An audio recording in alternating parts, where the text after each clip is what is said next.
and many of a bit closer. It's so nice to see so many of you here today. My name's Tanya Hernshaw. I'm the branch secretary for Midway Town's local government branch, and we want of Unison. We want to bring our solidarity wishes here because as a branch, and we have very high density in the library service and our members, we are appalled at this decision. We're not surprised because, quite frankly, a lot of the decisions this council are making over austerity are nonsensical. But this one is particularly appalling. We've got a perfectly good library in Strood. We have, it's well loved by the community, it's well used. You go into these community hubs, you go into here, you go into Chatham, and they are dying on their feet, is the fact of it. We're particularly appalled that the money, the £2 million, to move this library has come out of the social housing budget. But again, this council is making decisions that constantly attack the most vulnerable in our communities. And there's agendas behind all of these cuts. So we've got vanity projects like the bus station, like the Strood Library, like the airport runway, while we're having services to Sure Start, learning disabilities, daycare, all of those services are being cut. And when we're seeing staff lose their jobs, although they say there hasn't been a big fallout, in fact there's been about 300 members of staff have lost their jobs already in these cuts, and we're nowhere near the end. As well as being branch secretary for Unison though, in my undercover life, I'm a librarian. I've worked in libraries since I was 17. I qualified as a librarian in New Zealand, oh God, too many years ago to mention. So I understand the theories around the move. And the theories are, yes, you want passing trade.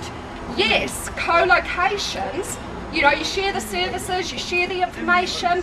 I understand the theory. Co-location was very big in the 90s.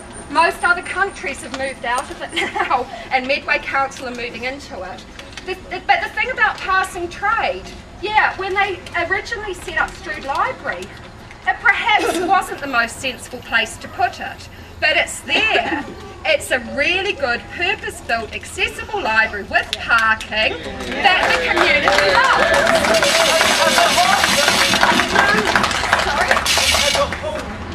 And it has a community hall. So, yeah, exactly. So in these times, the sense behind spending $2 million to move it is just ridiculous. The thing with co-locations, which Midway Council also seems to be ignoring, is co-locations work if everyone goes in as equal partners. But what we're seeing with these co-locations is the decimation of the library service.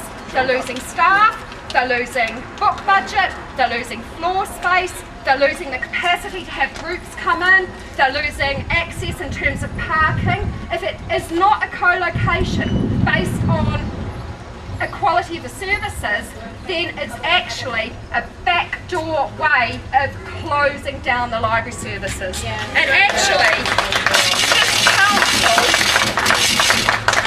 this council, particularly in the year leading up to the election, wants to be the council that pats itself on the back and says, we haven't had the big drop-off of staff that other councils have had with austerity.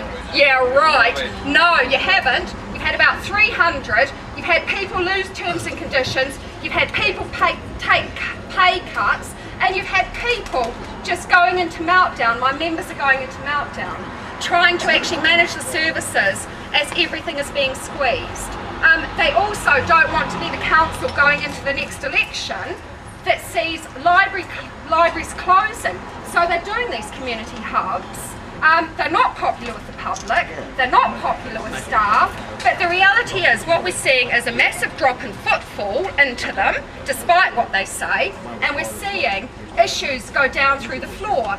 And you know, it doesn't take someone with a crystal ball to see, once you start doing that, then you start giving them the agenda to go for full closures. That won't happen before next year's election. We'll just have this sort of thing happening. But, you know, come after the next election, if they're still sitting on their seats, that's the way I predict they're going to move. And you as the community, you as members of unions need to be challenging them.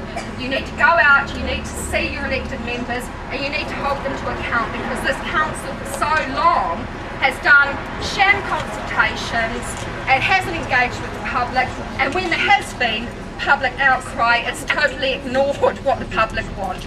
So they'll be a bit worried about where the butts are going to be next May, and it's time for us to start hotting it up under them.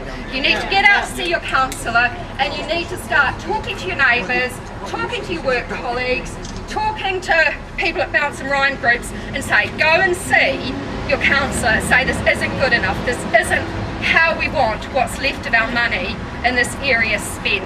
We don't want people disadvantaged, we don't want our library services shredded, and we don't, you know, you just need to stop it, you need to listen to the public. So make sure everyone's engaged in the next year. They will start to respond when they start to worry about where they're going to be next May. So we have actually got quite a bit of power, and next time we're out on the streets, we need to, you know, bring 2 friends with you, bring someone else from the Bounce and Rhyme group, and make sure we get bigger, because we've got to December to actually beat them on this, and we can if we work together. Thank you.